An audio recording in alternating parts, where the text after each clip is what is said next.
Salut, c'est Lucie et bienvenue dans cette toute première vidéo.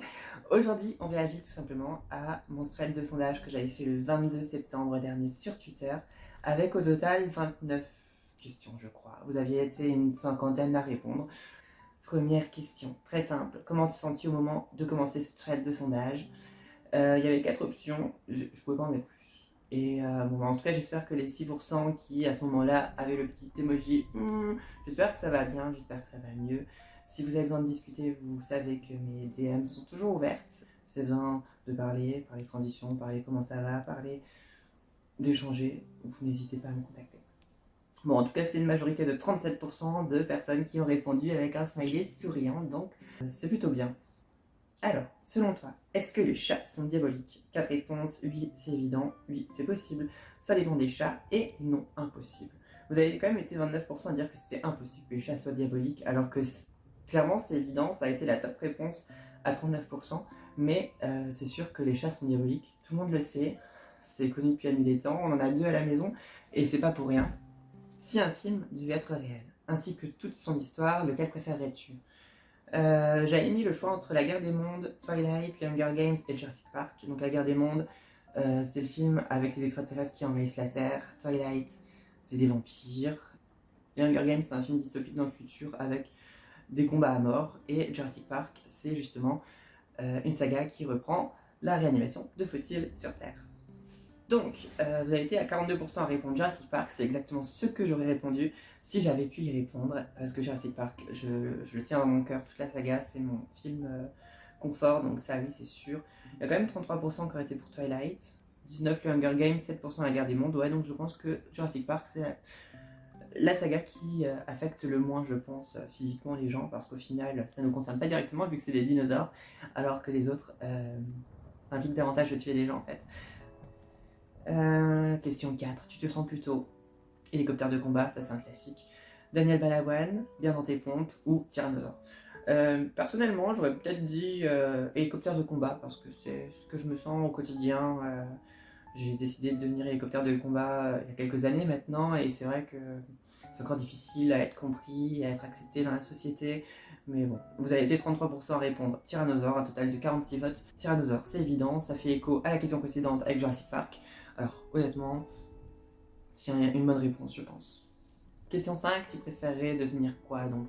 Du coup la réponse majoritaire c'est vegan et pieds nus H24. Donc c'est vrai que là si maintenant on donne l'opportunité de devenir vegan sans contrainte et que tu sois en contrepartie pieds nus, bon j'aime pas vraiment être pieds nus mais bon ça a quand même du plus.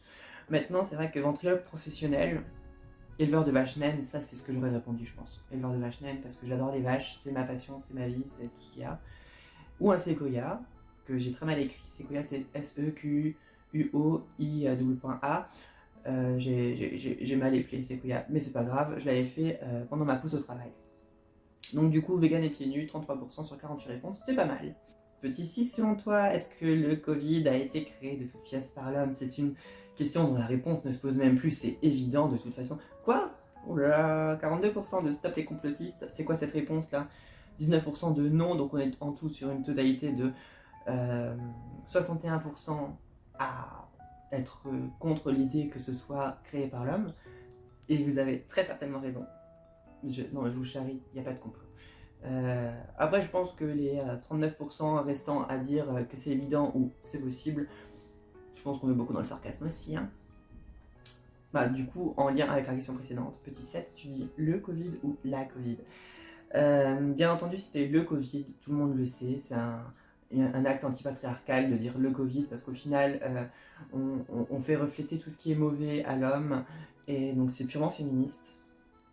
Non, je rigole, oh là là, mais vous prenez tout sérieux, c'est incroyable. Non, mais enfin, le Covid parce que c'est plus simple et parce que pourquoi toujours mettre la faute sur les femmes? Question 8, c'est quoi la meilleure saison? Et vous avez été la majorité à répondre le printemps, alors que clairement c'est l'hiver. 22% répondent l'hiver, non mais à un moment faut réagir, faut se réveiller un petit peu quoi les amis. Il y a plus que ça qui aime l'hiver, c'est la meilleure des saisons. Enfin, il y a de la neige quand il y en a plus. C'est triste quand même. Comme diraient les vieux, il n'y a plus de saison. On est foutu en fait. Petit 9, combien de langues parles-tu? Vous avez été à majorité à dire 2 ou 3. 4% qui en parlent plus de 4. C'est pas mal. Félicitations. Petit 10, tu préfères les films d'horreur, de love, de Huck ou d'action. Seulement 15% de films de Huck, donc c'est bien, ok. Mes films d'action en majorité, 42%. Bon, l'horreur, franchement, là c'est la saison, je pensais que fin septembre vous alliez répondre horreur parce qu'on arrivait dans le mois d'Halloween et tout ça, et au final, pas du tout. Petit 11. Niveau masturbation, est-ce que ça te gêne d'en parler? Oui, beaucoup, oui, un peu, non, non, c'est normal. 33% à répondre non, c'est normal, donc ça vous gêne pas de parler de masturbation. Maintenant, moi si j'avais eu à répondre, j'aurais peut-être répondu oui un peu, parce qu'en fait parler masturbation c'est normal, c'est bien. Seulement quand il s'agit de parler de sa propre masturbation, de dire est-ce que tu te masturbes, est-ce que tu fais ci, est-ce que tu fais ça, quelles sont tes pratiques, c'est un peu plus compliqué je pense justement, parce qu'on a un tabou à franchir, parce qu'on nous a appris que c'était tabou, on nous a appris que ça rendait sourd, on nous a appris plein de choses. Personnellement, on m'a jamais appris que ça rendait sourd, tout ce que je connais c'est le mythe, mais je sais que c'est pas vrai.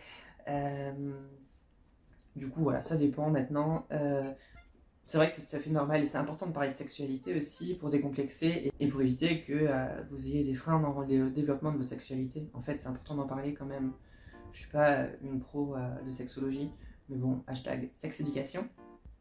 Ok. Petit 12, vas-tu voter aux prochaines présidentielles? Oui, c'est sûr. Oui, peut-être. Non. Non, je ne peux pas. Donc vous avez été 2% à répondre non, je ne peux pas. Mais 40% à répondre oui c'est sûr, 37 oui peut-être. Donc en soit, il y a une majorité qui va aller voter quand même, c'est très bien. Maintenant, comme dit, ça dépendra de ce qui se présentera et de ce qui passera au second tour. Ça va être un petit peu compliqué. En lien avec la question précédente, Éric Zemmour pour ou contre? C'est vrai que le 20 septembre, on parlait beaucoup d'Éric Zemmour, mais pas encore franchement de son application politique dans les présidentielles. Maintenant, c'est vrai qu'on en parle un peu plus. Il y avait 3 réponses. Pour, vous avez été 8% à répondre pour. Mais je crois qu'il y a eu beaucoup de sarcasme aussi. Contre 15% et contre en majuscule, c'est-à-dire qu'on est vraiment contre, c'est-à-dire qu'on crie, on est contre Éric Zemmour. 77%. Ça me va. Vous aurez répondu contre en majuscule également, je pense. 14. Est-ce que tu crushes sur quelqu'un en ce moment? Vous avez été 69% à répondre oui. Et vous avez été 31% à répondre non. Donc, j'espère que vos crushs en tout cas seront réciproques et que vous trouverez le love dont vous avez besoin, l'affection, la tendresse et tout ce qui va avec, les câlins, les chocolatines et tout ça. La question 15, c'est pas du tout de l'agisme, hein, c'est juste pour avoir un petit ratio de qui est la population qui répond à mon sondage, qui vous êtes, c'est à quel âge. Vous avez été 4% à être mineur, moins de 18 ans, 50% à être 18-25 ans, ma tranche d'âge du coup, 42% à être 26-40 ans et 4% à être 40 ans et plus. Donc 50% vous êtes la moitié à avoir ma tranche d'âge, 4% à être plus de 40 ans, donc c'est bien, j'aime beaucoup. 16. Vacciné contre le Covid-19, la réponse, vous avez été majoritaire à dire oui, à 90% et prochainement à 4%. Donc si ça se trouve maintenant on est à 94% de ratio parce que c'était prochainement. Je ne fais pas du tout l'apologie du vaccin, vous le faites pas, c'est votre vie, vos choix. Moi tout ce que je peux faire c'est encourager à le faire parce qu'il s'agit d'une démarche de prévention en santé publique, que c'est essentiel étant donné de la crise sanitaire qu'on est en train de traverser. Donc vous le faites pas, c'est votre vie, mais je vous encourage à le faire et je tiens à démonter tous les discours anti-vaccins qui puissent exister qui ne sont pas pertinents. Petit 17 qui était également un sondage qui pouvait servir de tweet cité, hashtag toi-même tu sais, aimes-tu recevoir des fleurs? 45% à dire oui j'adore, donc on est en tout sur 78% à être favorable à la réception de fleurs. Le reste, non, et non je suis allergique 4%. Est-ce que c'est le pollen qui fait que tu peux pas recevoir de fleurs? Ça doit être triste d'être allergique aux fleurs. Oh, c'est tellement mimi. Me concernant, oui, j'adore recevoir des fleurs. Question 18, t'as déjà séché les cours? Oui, oui souvent, non. La majorité a répondu oui. Oui, j'ai déjà séché les cours. J'ai à nombreuses reprises séché les cours. J'ai jamais été collée par rapport à ça parce que je trouvais toujours des magouilles pour que ça n'arrive pas à l'oreille de mes parents. Donc ça c'est bien. Pour l'anecdote, j'ai été collée une seule fois à laquelle je suis allée. Il y a une seule colle dans ma vie à laquelle je suis allée. C'est parce qu'avec ma soeur, quand on était dans la même classe, on a incité la classe à quitter plutôt le cours. On était en seconde et c'était cours de physique-chimie de 4 à 5, le dernier cours. Et à moins 20, on a dit on peut y aller? La prof a dit non. On a dit bon bah tant pis, on s'est levé, on a incité tout le monde à nous suivre et on était une dizaine peut-être à partir du cours. Et de là on a été collés et du coup c'était ma première expérience de colle en seconde. Oh là là, quelle sale jeune. Si tu pouvais recommencer 2021, tu ferais les choses différemment? 29% à dire je changerai tout, 39% à oui quelques détails, 14% à non tout pareil, et 18% à non on laisse le destin. Alors honnêtement moi je serais dans la tranche des 18% à dire non on laisse le destin. Il me sont arrivées des choses super en 2021, des choses un peu moins cool mais pas vraiment en fait. Mais honnêtement je laisse les choses comme elles viennent, ça sert à rien de changer le destin si après au final on n'est pas sûr d'avoir les résultats attendus. Petit vin, tu dis croissant au chocolat ou croissantine? Alors c'est évident qu'on dit une croissantine, mais de ce que je vois, vous êtes 20% à répondre croissantine contre 80% à dire croissant au chocolat. Mais on en est où là? Allô?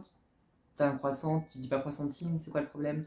Enfin bref, petit 21 pour ou contre les 6, c'est une question bien entendu rhétorique, parce que je connais la réponse, tout le monde est contre, parce que c'est contre nature, tout le monde le sait. Non, je rigole. Pour je tolère 30%, c'est bien, vous êtes dans la tolérance, c'est important. Pour, avec un pour en l'air, pour dire je suis militant et je soutiens les personnes cisexuelles. Donc moi je trouve que c'est bien, le militantisme pour défendre les personnes cisexuelles, c'est important, surtout dans les temps actuels, donc franchement je vous encourage à le faire. 43% à dire j'ai un ami cisexuel, vraiment c'est bien, c'est important d'avoir de la mixité dans vos relations. Ça permet aussi d'apprendre et de se développer dans un sens, donc c'est bien. Et 7% à être contre. Honnêtement, j'ai du mal à comprendre comment on peut être contre, parce que dans un sens, c'est pas la nature qui veut ça, mais s'ils ont choisi d'être ainsi, il faut aussi un peu tolérer et accepter la différence, mais bon, c'est pas grave. Petite question 22, j'entends le loup, le renard et... Réponse 1, la belette. Réponse B, la cigale. Réponse C, la martre. Réponse D, Johnny Hallyday. Vous avez été 26% à répondre Johnny Hallyday, qui était évidemment la bonne réponse. 70% à répondre la belette. J'ai pas trop compris. Genre, j'entends le loup, le renard, la belette. Non, c'est j'entends le loup, le renard et Johnny Hallyday. Tout le monde sait que c'est Johnny. La chanson même, elle s'appelle Johnny Hallyday, c'est pas pour rien. Question 23, soyez honnête. La taille pour vous, petit 1, ça compte. Petit B, c'est pas la taille. Pourquoi je dis 1 et après B? Petit A, ça compte. Petit B, c'est pas la taille qui compte. Petit C, ça compte pas. Petit D, c'est la façon dont on s'en sert. J'ai écrit s'en sert S-E-N, S-E-R. M'en voulez pas, il n'y a pas de place pour écrire en plus grand. Donc c'est vrai qu'on m'a répondu plusieurs fois ouais, non, mais tu sais, Lucie, on n'a pas compris le sens de la réponse. On s'en sert. C'est comme ça que ça s'écrit de toute façon. Du coup, c'est la façon dont on s'en sert. Vous êtes 40% à répondre ça. Donc c'est que vous avez quand même plutôt bien compris la réponse. Honnêtement, est-ce que ça compte, est-ce que ça compte pas? On va pas poser la question. J'ai pas envie de heurter quelqu'un, vous le savez. Question 24, tu es plutôt mer, montagne, campagne ou ville? Je suis plutôt campagne. J'ai quitté la campagne pour aller vivre à la ville, pour ensuite quitter la ville et aller vivre à la mer. Vous avez été la majorité à dire mer/montagne. C'est vrai que c'est bien, ça a des avantages, mais je préfère quand même la campagne, je pense. 25, le signe astrologie pour toi, c'est important, significatif. Peut considérer non, tout simplement non. Vous avez été la majorité à dire non, tout simplement non, à 48%. Moi j'aurais dit peu considérer, parce que honnêtement, il y a quand même des signes. Perso, je suis vierge, ascendant vierge, et je le ressens dans la façon de faire les choses, dans ma façon de vivre. Donc, il y a du pour et du contre, ça s'entend, à vous de voir. Petit 26, es-tu cuir? Oui, non. Vous êtes 65% à répondre oui, donc je suis contente d'avoir une suite liste qui est relativement cuir, c'est très bien. Bon après je sais que dans les non, il y a des personnes qui sont LGBTQI+, mais qui ne s'identifient pas forcément à cuir. C'est vrai que c'est un terme qui peut porter à controverse, comme le fait de se définir transsexuel, PD, gwyn. Du coup j'entends très bien, mais 65% de oui, ça me contente. Après j'accepte aussi les personnes qui ne sont pas cuir, vous en faites pas, je suis pas méchante en soit. Question 27, y a-t-il des professionnels de santé dans mon thread? Oui à 20%, non à 80% pour un total de 44 votes. Alors, je m'attendais à un petit peu plus de professionnels de santé, mais c'est pas grave. Après, j'aimerais bien honnêtement avoir plus de professionnels de santé qui sont cuir dans mon feed. Question 28, tu es sur ton téléphone en moyenne de 0 à 2 heures par jour, 2 à 4 heures, 4 à 8 heures, 8 heures et plus par jour. Une majorité a répondu 2 à 4 heures. Ensuite, on a un classement de 4 à 8 heures, puis 8 heures par jour, et ensuite moins de 2 heures. Honnêtement, j'ai du mal à définir combien de temps je suis sur mon téléphone par jour, mais je pense que j'y suis quand même entre 4 et 8 heures.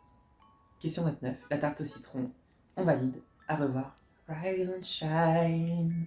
Et honnêtement, vous avez été 58% à dire on valide, c'est quand même le meilleur dessert qui puisse exister. En tout cas, je vous remercie d'avoir suivi cette petite vidéo de réaction au thread de sondage. Et j'espère qu'on se reverra bientôt dans une nouvelle vidéo avec un peu plus de structure, parce que là, honnêtement, ça a été fait à l'arrache. J'ai envie de lancer cette chaîne depuis un bon moment déjà. Je vous remercie d'avoir suivi, il y aura d'autres vidéos qui vont suivre, peut-être un peu plus intéressantes, peut-être un peu plus pertinentes et un peu mieux réalisées. Bref, en attendant, on se revoit sur Twitter, @lunchaton. En tout cas, vous n'hésitez pas à m'envoyer des DM si vous avez besoin de discuter. Gros bisous!